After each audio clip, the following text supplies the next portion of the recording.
Prostate के operation या prostate की सर्जरी से अगर बचना है ना, तो पुरुष भाइयों कहना मेरा मान लो आज से, अभी से वीडियो देखते समय एक छोटी सी डायरी इतनी सी ले लीजिए, एक पेन ले लीजिए। हर एक बात, हर एक स्टेप जो मैं बताने वाला हूँ उसको आप लोगों ने नोट करना है डायरी में।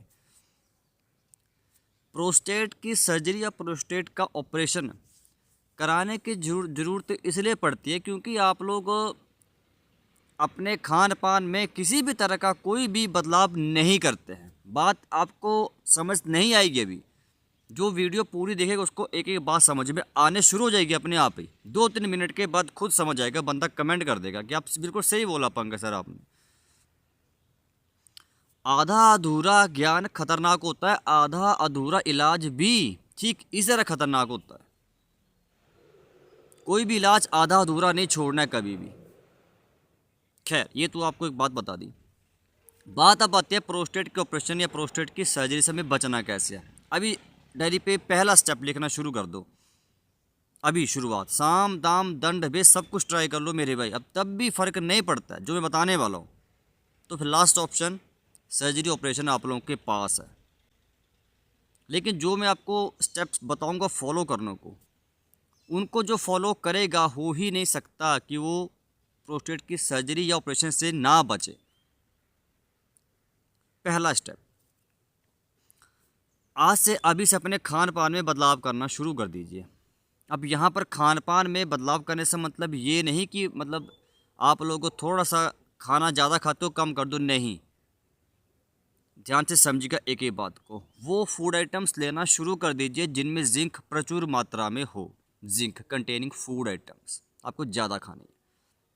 काले तिल हो गए, कद्दू के बीज हो गए, आपको ज़्यादा मात्रा में यूज़ करने, यही बचाएंगे आपको प्रोस्टेट की सर्जरी ऑपरेशन से ना मेरे भाई। प्रोस्टेट के भार को कम यही जिंक तो करेगा।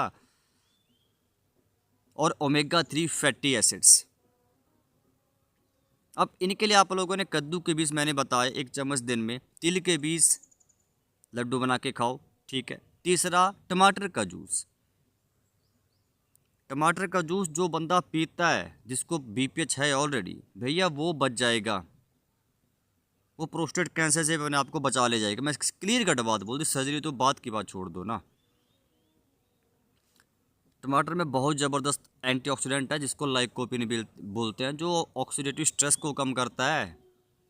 ऑक्सीडेटिव स्ट्रेस कम होने से आपका जो प्रोस्टेट के अंदर सेल्स है वो डैमेज होने से बच जाएंगे। प्रोस्टेट कैंसर से आपको प्रोटेक्शन देता है प्राकृतिक तरीके से, नेचुरल वे में, टोमेटो जूस।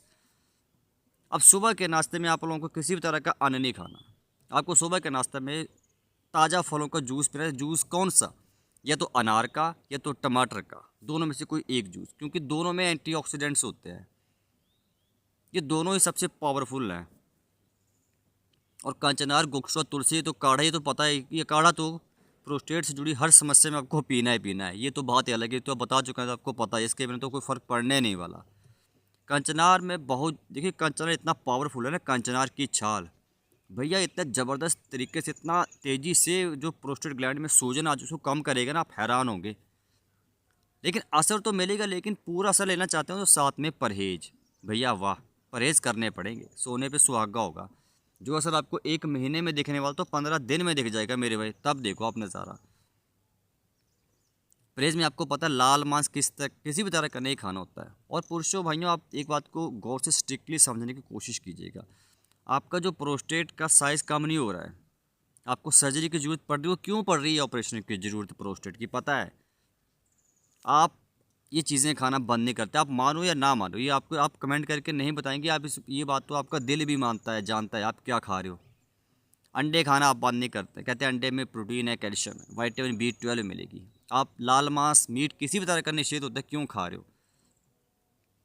क्यों नहीं समझे? स्टडीज़ में इतना साफ साफ लिखा गया है, पाया गया कि भैया प्रोस्टेट कैंसर को कंट्रीब्यूट करते होने के लिए बहुत ज़्यादा लाल मांस, दूध से बनी चीज़ें नहीं खा सकते। दूध में फ़ैट होता है, फ़ैट जाएगा, स्वेलिंग, इन्फ्लेमेशन बढ़ेंगी प्रोस्टेट ग्लैंड की। पहले से आपका प्रोस्टेट ग्लैंड ख़राब है बेचारा, वो ना पेशाब की क्वालिटी को मेंटेन कर पा रहा है, ना पेशाब के क्वांटिटी को मेंटेन कर पा रहा है, ना क्वालिटी को। उल्टे से आप फैट वाला और चीज़ें और खा रहे हो, वो आपको ओबेसिटी हो रही है, मोटापा छा रहा है। मेरे भाई थोड़ा थोड़ा सा खान पान में डाइटरी एडजस्टमेंट्स आप करना शुरू कर दो।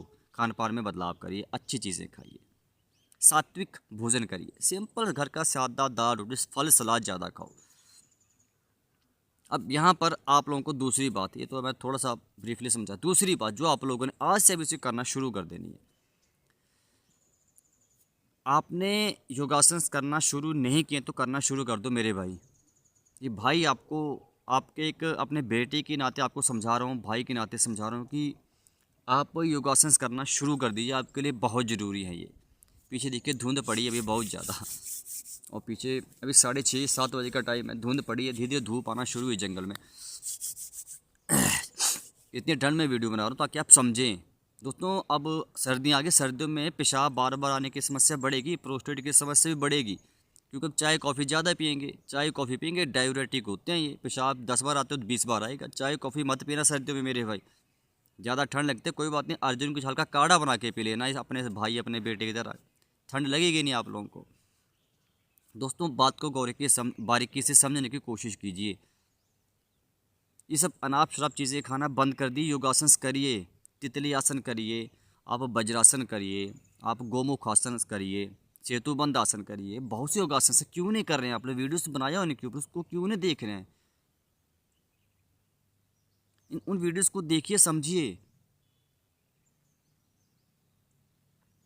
ऐसे काम नहीं होने वाला। देखिए ये सब आपको सुनने में आपको छोटी बातें लगती हैं कि योगासन करिए यार, ठीक है कर लेंगे, कर या 1-2 मिनट योगासन करने से क्या होगा? आप बताइए, क्या 1 मिनट बटरफ्लाई तितली आसन से आपको कोई फ़ायदा मिलेगा? नहीं मिलने वाला।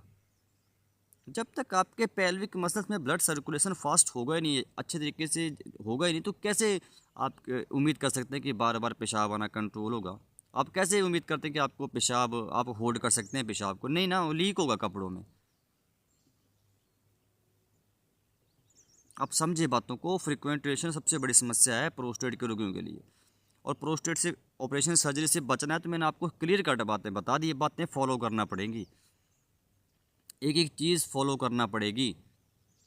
रात को सूरज डूबने के बाद जितना हो सके खाना नहीं खाना है। अगर भूख आपको लगता है खाना खाना तो कम खाओ ना मेरे भाई, 4 रोटी खाते हो 2 खा लो। अगर आपको प्रोस्टेट है तो मैं बात करूँ, अदरवाइज आप जो मर्जी खाओ, वो आपकी अपनी ज़िंदगी अपनी इच्छा है। आप समझदार हैं, इतना आप लोगों को समझ है क्या खाना है क्या नहीं खाना है। अगर बीपीएच हो चुका है ऑलरेडी और इस कगार पर हैं कि अब लगता है कि ऑपरेशन ही लास्ट ऑप्शन है, तो भैया करके देख लो ना, हो सकता है ज़िंदगी बदल जाए। बात समझे, हो सकता है लाइफ आपकी चेंज हो जाए, आप ऑपरेशन सर्जरी से बच सकें। ये सब बात आपको सुनने में बहुत छोटी सी हल्की लगी होंगी कि यार टमाटर का जूस पी के, अनार का जूस पी के, ये योगासन करके, खान पान में दूध, ठीक है हम दूध भी नहीं पियेंगे, चाय भी नहीं पियेंगे, मांस भी नहीं खाएंगे, अंडे भी नहीं खाएंगे, कद्दू के बीज खा के, काले तिल के लड्डू बना के, अगर हमें प्रोस्टेट के ऑपरेशन सर्जरी से बच सकते हैं तो बेस्ट है।